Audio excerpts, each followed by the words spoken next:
All right, welcome back, everybody, to the Musar Masterclass. We are currently studying the Orchos Tzadikim, Ways of the Righteous, the Treasure for Life edition, and we are in the chapter of the Gate of Silence, which is the 21st chapter in the Ways of the Righteous. We're on page 664 on top, and this is day 115. And there are times when silence is bad. It's not a good thing. We spoke previously that silence is a virtue. Silence is a very good quality for one to possess. Here, the author continues in this chapter and says, not always is silence good. He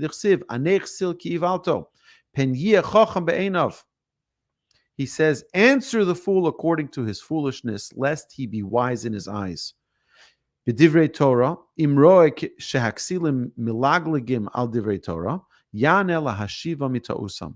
He says, in matters of Torah study, if one sees fools mocking the words of the sages, they should answer them to correct them of their error, so that they not be wise in their own eyes. If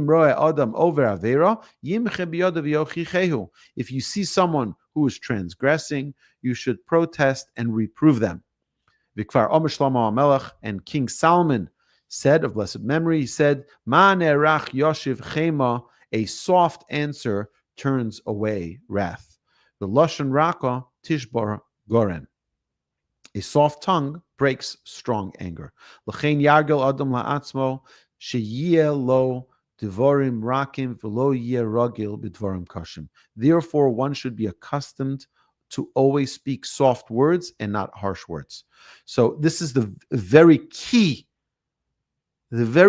function when we're talking about reprimanding someone. There's a way to do it that is correct, and there's a way to do it that is way, way wrong, which is the harsh words to let out your anger, your frustration about what someone else did is never going to bring about a fruitful result. It has to be with a pleasantness in order for it to not fall on deaf ears. So if you see someone who is mocking the words of Torah, mocking the words of our sages, there is a way, it has to be in the nicest way for a person. Don't stay silent. You have to say something. You have to rebuke or reprimand or correct or give an explanation so that they have an understanding of what the right and or wrong way is, but it should be done properly. It should be done with a softness. A person has to be very careful with their tongue. Shetishmor osa ki ishon bas ayin. Take care and heed your tongue as the apple of your eye. Ki pi chsil michisa lo usfasav mokesh nafsho. The mouth of a fool is his destruction, and his lips are the stumbling block of his soul. And the verse states even further, one who guards his mouth and his tongue guards his soul from affliction. You know how many heartaches come to a person because of the words that we use and the tone that we use. You can say the right words, but the wrong way. Or you can say it the right way, but the wrong words. As the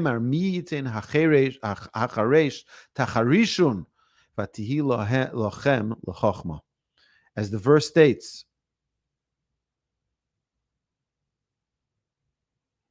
the best way to show wisdom is by being silent. V'im teishev b'chabura tov sheyomer l'cha daber mo ata shosek kol kach. It's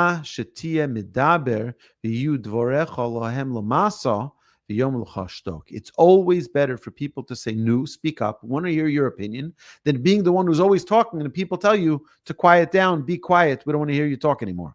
It's always better to be the one who's silent, that they say, we want to hear your opinion, because then they'll listen, versus being the person who's always talking too much, and then people don't want to hear you anymore and they quiet you down. A person has to be extremely careful to not shame another person, not to embarrass another person, or to pain a person with words. And we learned this previously. The author teaches us that there's a biblical command not to cause another person pain. Yes, that includes on X and it includes on all social media platforms. To cause another person pain is a biblical prohibition. Lo sonu is es amisecha. A person should not cause pain to another person. So by insulting another person, you're causing another person pain. A person has to do everything they can to avoid getting into a situation where they're causing another person pain. ואם יושב אצל אדם שיש לו מום בגופו שהוא מזבייש בו, או שיש מום בבניו או באשתו שהוא מזבייש בו, או שיש פגם במשפחתו, if a person has any type of blemish that shames them, whether it's a physical defect, whether it's a defect in their children or child or their spouse, that they're embarrassed by it, or something in their family lineage, Yizor shelo yidaber al oso mum o ba'oso pgam, afilu im einu medaber alav, ela medaber bi'ish acher sheyesh lo bo kazeh.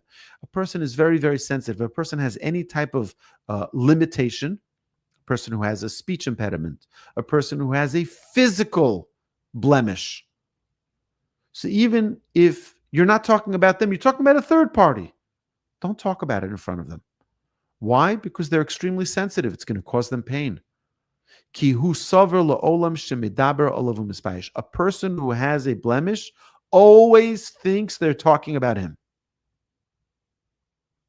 They're always talking about me.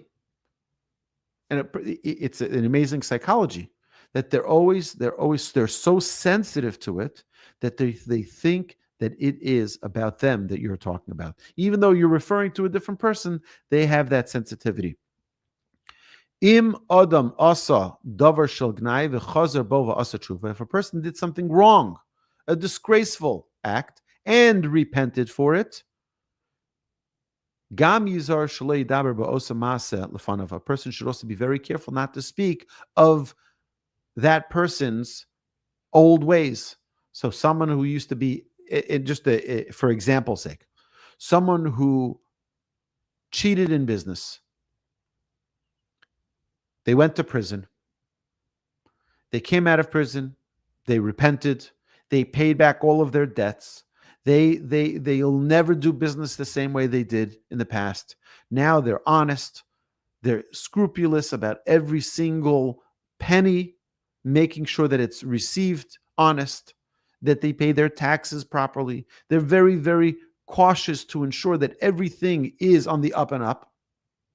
And now you go and you say, oh, you remember back then. You remember when you cheated people, that's not fair. The person already repented. The person changed their ways. The person paid back all of their debts. They did everything they needed to do. And now you're bringing up their past. A person who was in any way living with a certain level of unscrupulous behavior, or in a disgraceful manner, and they repented for it. So you shouldn't even joke around about it and say, oh, you remember those days, you remember those good old days, you remember what we did together, even if you're including yourself in it. Oh, im adam omer l'cha davar sheyadata kvar shtok ad sheyigmor hadavar. It's another very important thing about silence. If someone says something that you already know, or you already heard that story, you already heard that piece of news, you already know this fact, remain silent and let them finish it. Don't take away don't steal their thunder. Oh, yeah, that story, yeah. I heard that one already. Or that joke, take away someone's joke, right? The halacha says that one should remain silent. Don't steal someone else's platform. Don't steal someone else's excitement about what they're about to share. For another reason, the author says there's another reason. Perhaps you're going to learn something new that you didn't know before. So you think you know the story and you have your idea of what can be learned from it. Perhaps there's something else you can learn from it that you're not going to pay attention to because, I know that story already. I know it already. person should remain silent. Gam yeshlo hano sheyomer lecha hadavar, and you're taking away his pleasure of sharing with you this piece of information. He has enjoyment by sharing this, and now it's going to be stolen from him. Vafilu im yodea ata shelo yichadesh lecha shtok ad sheyigmar. Even if you know that there's not going to be any novel understanding, you're not going to have any new nuances that you're going to learn from this. There's nothing that you're going to learn from it. Still remain silent. Don't steal their thunder. Shnayim shahayu lehem meriva zeim zeh ve'achar kach nispaisu yachad ein l'shum echad mehem lomar ata asisi likach v'kach v'lechein asisi l'cha kach v'kach. If two people were in a fight, they were in a quarrel, they were in an argument, and then they made up, they made peace, you shouldn't later come and say, you did this and this to me, so that's why I did that and that to you. Don't bring it up. Even if your intention is not to go back now into the fight.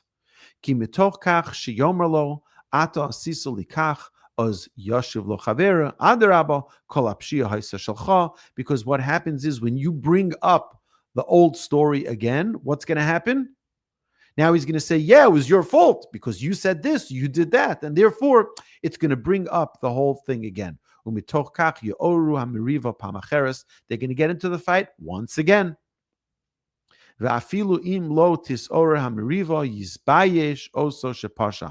Even if they don't get back into the fight, now one side could be embarrassed by what they have done. Which is why I think it's an important and interesting thing. Sometimes I spoke to actually a young man who was facing a little challenge in his marriage, and he said he went for therapy, and he said things got worse. Why? This makes a lot of sense. Because what happened when they went to therapy? They brought back up all of the old fights, so now the fights are fresh in their memory again, and now that fight is now as fiery as ever. It might sometimes be wise for that not to bring up that, and not, maybe, again, I'm not a therapist, so maybe I have a wrong understanding here, but sometimes it might not be wise to bring it up again so that all of that fire doesn't come to the fore again.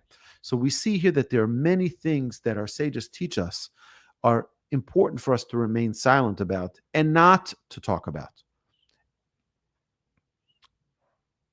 Especially not bringing up old stories. Someone who repented, this is what the halacha says. The Talmud brings this, and the halacha concludes this, is that if someone repented, someone became a Baal Teshuvah, someone repented about their old ways, whether it was something ways that they acted, it was the way that they ate, the way that they talked, the way that they behaved, the way that they did business, whatever it may be in the past. And now a person changed their ways. You're not allowed to bring up their past. You remember when you were like this? You remember when you did that?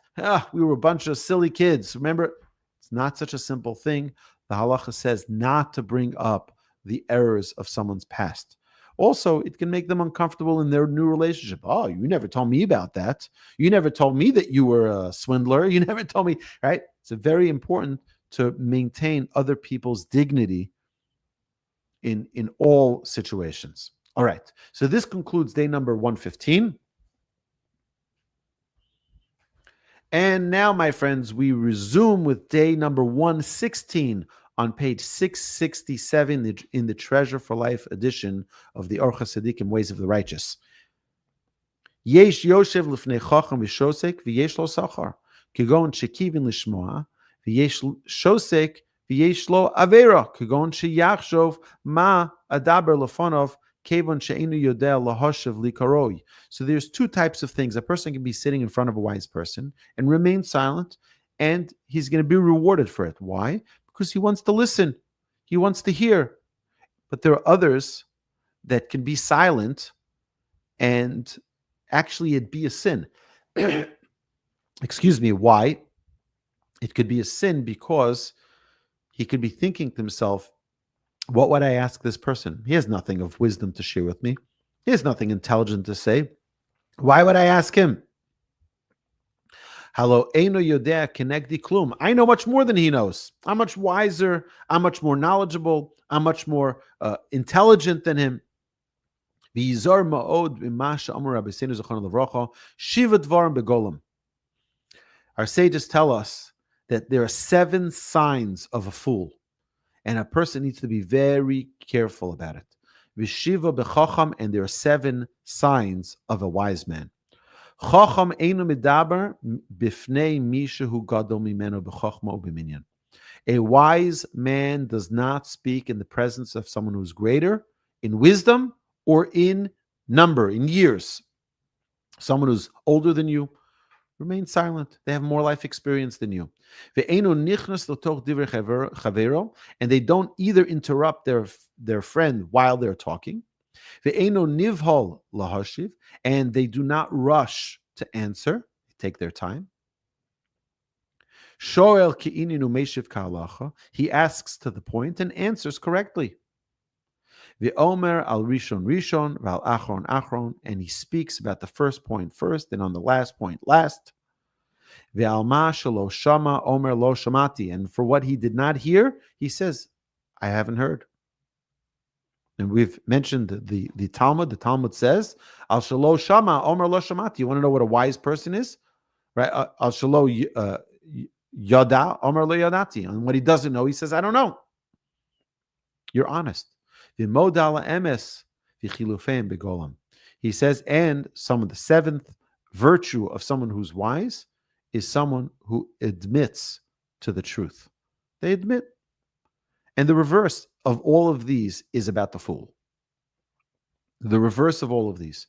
A fool will talk before someone who's wiser than them and older than them, which is, by the way, just a side point here is that the Torah teaches us that a child is not allowed to speak before their parent. It means if a father is being asked a question by someone, the child should not be answering before the father. And he shouldn't be contradicting the father either. Even if the father is wrong, the child should not be contradicting their father. Okay.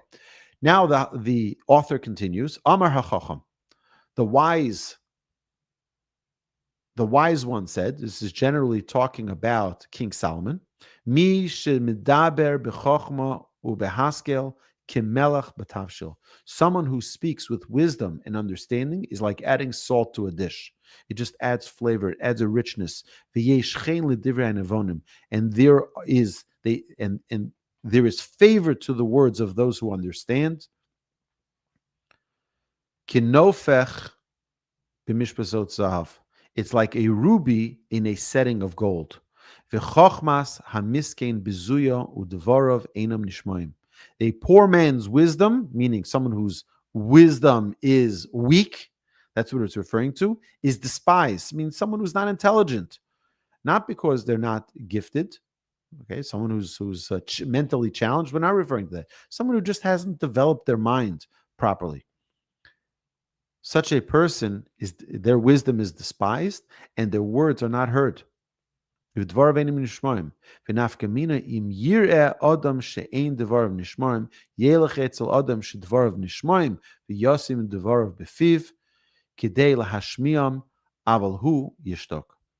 so that if one sees that his words are not being heeded, go to someone whose words are heeded and place the words in their mouth so that they will be heeded. Meaning, if you know that your influence on someone is compromised, for whatever reason, they don't respect what you say, they don't care about you, you don't mean anything to them, whatever it may be. In such a case, maybe tell someone who does have influence so that they can influence that change.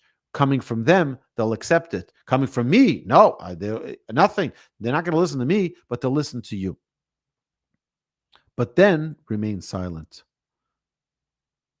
Then remain silent so that it doesn't continue to harm the other person who is not listening to you till now.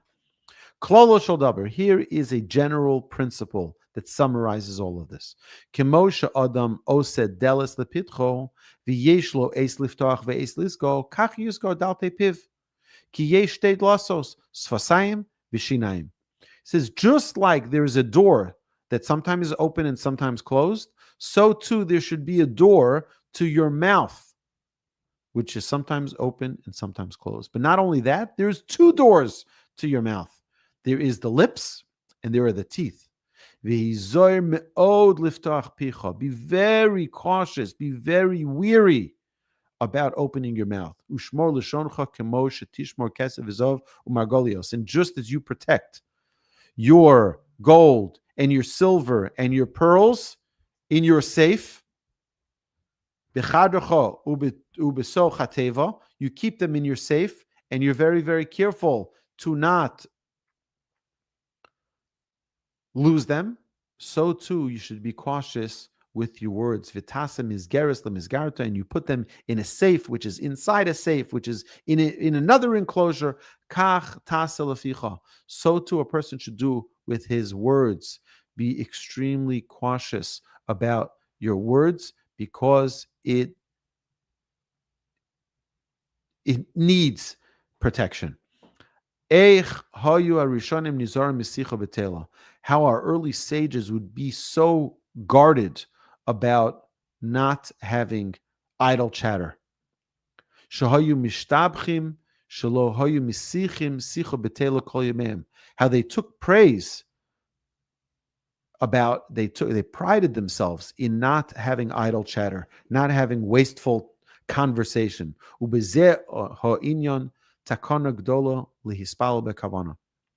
And this is also a great tool towards a person praying with concentration. Because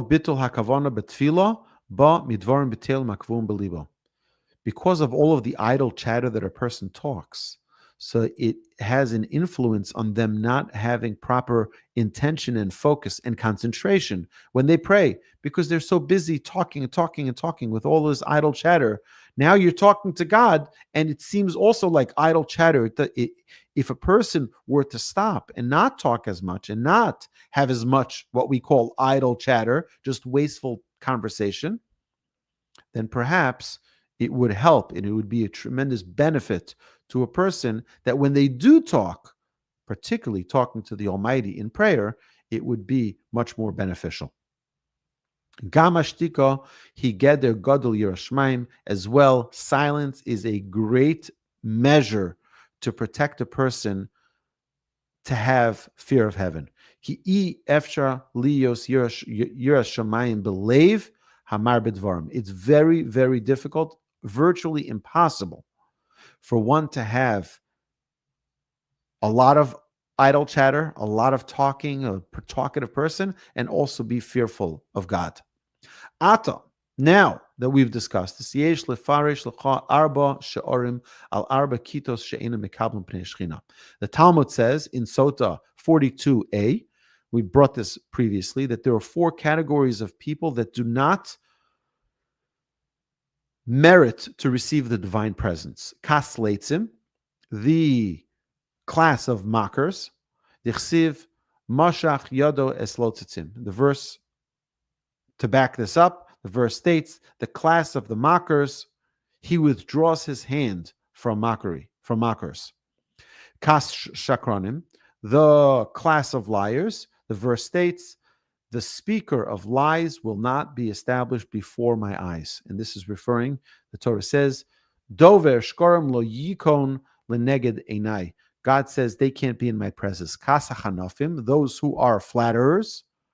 Dichsiv kilo lefanav chanef yavo.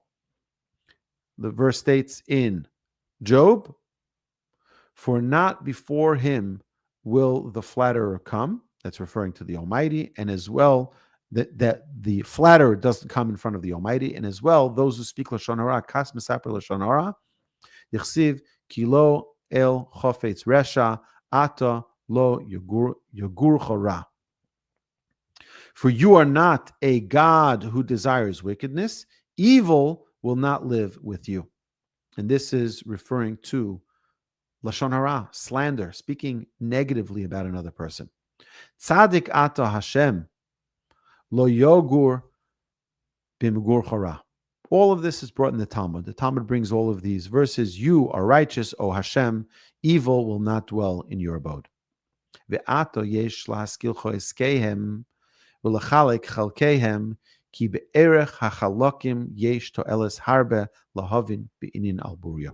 He says, and now we will be explaining these four categories for their categorization, and understanding them will be of great benefit to a person. And this, my dear friends, I believe concludes day number 116. And now we are going to continue. Welcome back, my dear friends, to day 117 in the Treasure for Life edition of the Orchos Tzaddikim, the Ways of the Righteous. We're on the top of page 672. We previously mentioned that there are four categories of people that do not merit to be in the presence of God. In God, they don't merit to have the divine presence near them.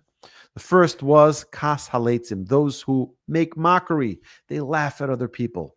So what is their thing? He says aleitzanus nechlekes lechamisha chalakim. He says there are five categories that we can break down mockery into. He says number one, ha'echad ha'ish halashon hanosen dofi bivnei adam. He says this is a person, the man of the tongue, who slanders others. He mocks others, what I would call the late night shows, who just mock people, laugh about other people on their expense.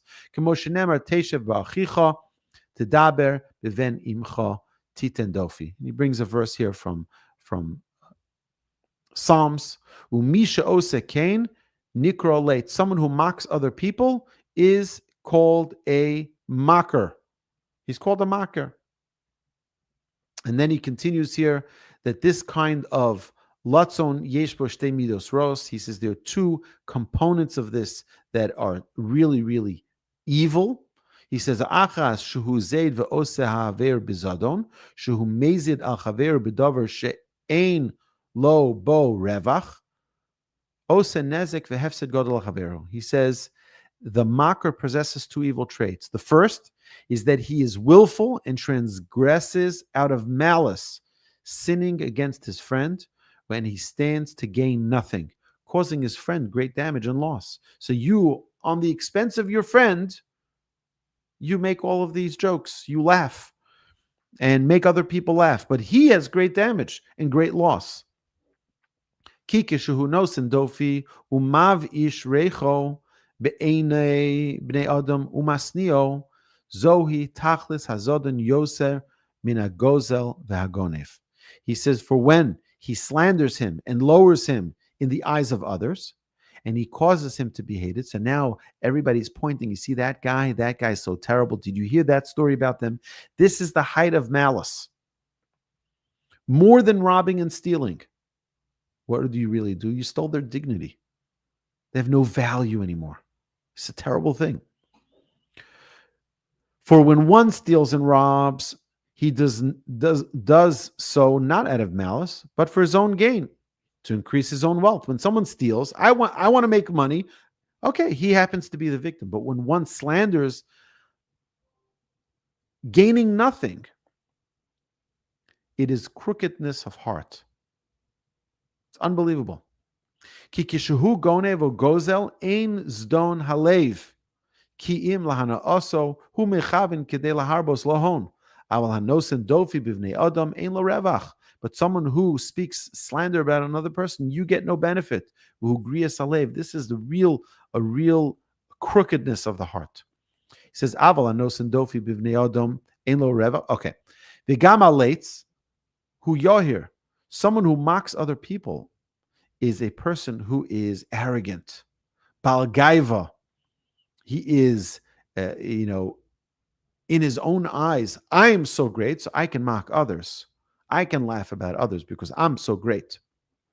That's why he mocks other people.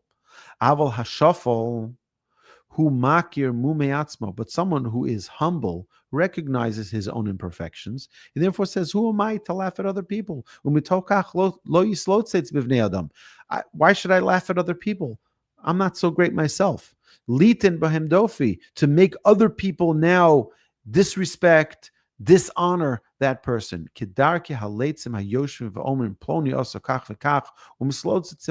What do they do? They point fingers at the other person. They say, look at him. They're mocking other people. Who am I? I'm not perfect myself. Till I don't perfect myself, who am I to talk about others? And then when you do get to that point of perfection, you know even more so that it's not your place. What's the second type of mockery? And that is sheloeg al bnei adam avur shehu baz lahem machmas shelo yitzlichu gam heim kamo b'mamen ubakavod v'loeg ba'aniyim. Someone who makes fun of others, someone who mocks others who aren't as successful as you are, whether it be financially, with honor. Oh, I get invited to these events. You don't. I have this kind of money. I can go on these vacations. I can buy this kind of jewelry and these clothes, but you can't. Or someone who outright mocks those who are poor and despises them. Lo sheyitain bohem mum. Not that he calls out any of their blemishes. Elohim nivzim be'enav, but he just looks down at them. Vizeho inyan ba machmas agava. He says this comes from haughtiness and arrogance. Olef amim ba machmas shalva v'rov tanug. It's because you're so abundant in pleasure and you have such a tranquil life that you just look down at others. Kemo shenema rabas sav'a la nafshenu halag hashananim habuz ligeyonim.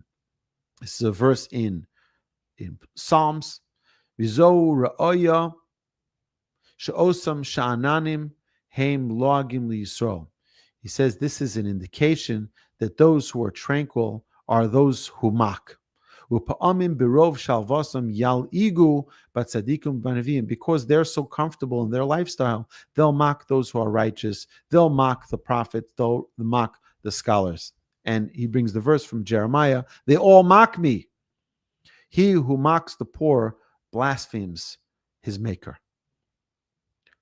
Perush, Misha loeg lo rush, avur shuhu rush, v'nira be'enav heyoso rush hu machmas chesron chochmaso, ve'yoso oshir hu machmas chochmaso, kemo shinemar kochi ve'otzim yadi asir li'esachai lazeh.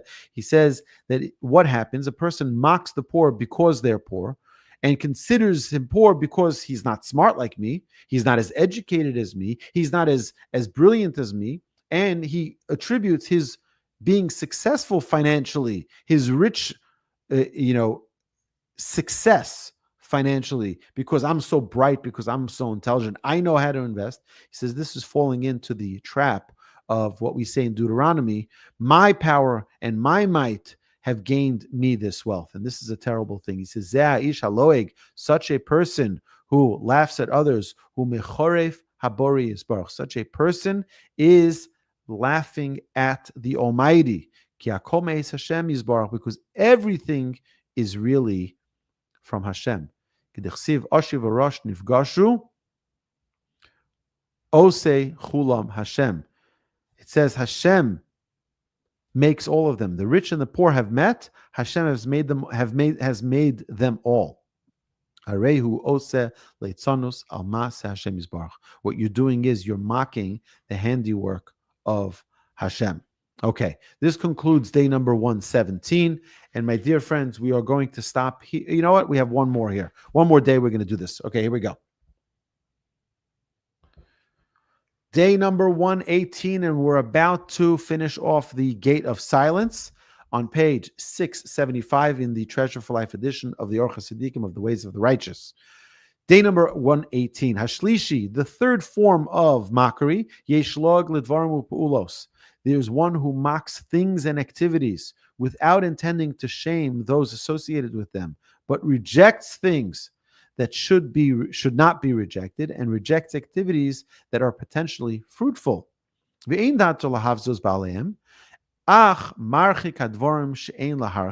pushes away things, he mocks things that really shouldn't be mocked. That there's benefit that could come out of it, and you're just mocking it.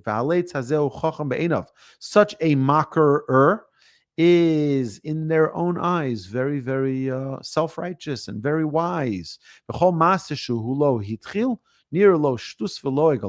He thinks because of his arrogance, if I didn't do it, it's because it's just nonsense, it's silliness. Such activity will lead a person to heresy. Oh, lahalig ala mitzvahs, because then he's going to also mock the mitzvahs. Kedichsiv, zeidim elitzuni ad meod mitchoros cholonatisi, as the verse states, willful sinners have mocked me exceedingly, yet I have not turned away from your Torah. Meaning is that mocking can lead a person to go away from the ways of the Torah. And the person who mocks others does not accept reprimand. Shenemar al tochech leitz, as the verse states, don't reprimand the mocker, lest he hate you. Pen yisnaecha. Shenemar yoser leitz lokech lo kolon, as the verse further states, he who reprimands the mocker takes shame for himself. Why? Because the mocker is just going to throw it back at you. Va'avur shehu chacham be'enov, because he is wise in his own eyes. He mocks the deeds of others. Mislotzit bepulas adam acher, v'hi midah she'en lo tikva, and such a person has no hope. No hope. Why? Shenema re'isi ish chacham be'enov tikva l'chsil mimenu. Have you seen a wise man in his own eyes? There is more hope for the fool than for him. Haravi, this is the fourth kind of mockery that is tragic. Haravi, hakovea atzmo tamid l'sicha betelo l'dvarim betelim kimo yoshve kronos. He says, one who gears himself always for idle talk and vain matters, such as the corner dwellers, who exert themselves to the utmost to find subjects for mockery. They always have something to laugh about. They always have something to laugh at. They don't have anything. They don't have anything to keep themselves occupied with. They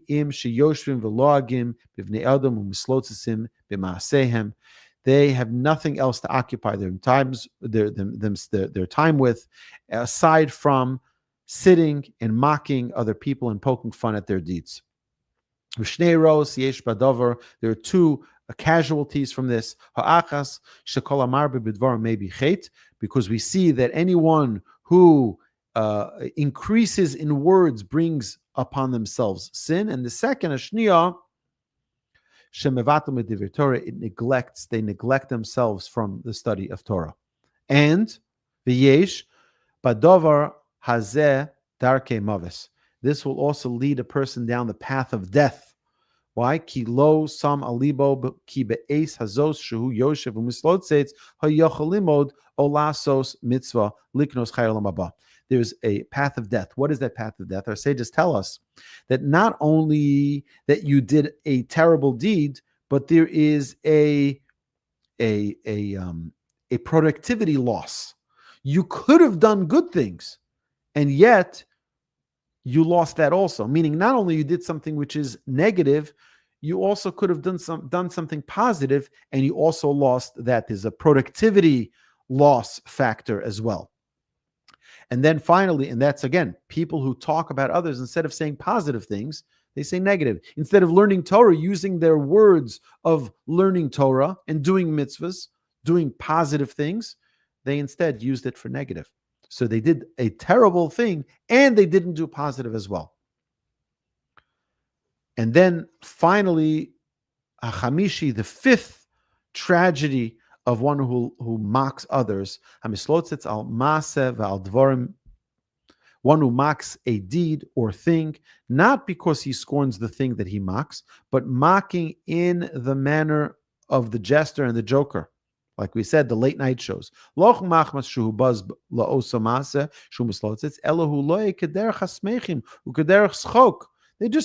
They just need a good joke. They just need a laugh. And then what does that lead to? It leads to drinking. They're just laughing, and they just, make things light.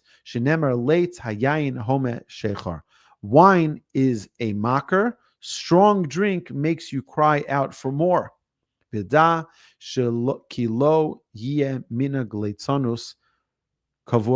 person shouldn't make mockery part of their daily activities.